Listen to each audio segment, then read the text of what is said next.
lipas na yung ano nito ni Tata. Tingin ko nga kasi lipas na kasi hindi na nag-iingaw sa gabi. Sabi ko nga po kay Lyron, check mo muna kung naglalandi pa. Sabi niya naglalandi pa naman daw. Naglalandi pa yan. Pag ano, ibabalik na lang namin pag naglandi. Sige po. Kasi parang hindi pa yun. Nalimipas na. Kaya nga pa nag-ano din po kayo, sabi ko. Baka mamaya hindi na naglalandi. Kasi sa gabi, hindi man naingaw na sa gabi. At pag naglalandi yan, ingaw na sa gabi. Ano? Opo, yung parang nagtatawag ng ano.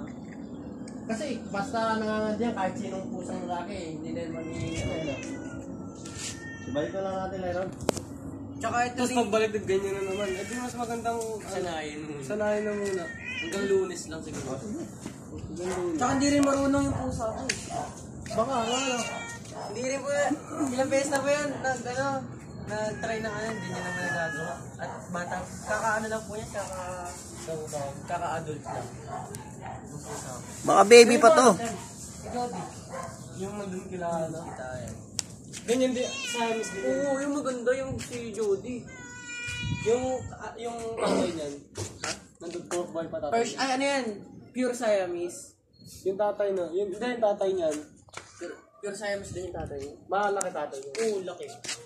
Parang Persian yung balbon. Alaga kasi yung tatay niya. Andun pa. Hindi naman sa tita ko yun. Sa ano sa kapatid. Pinaano.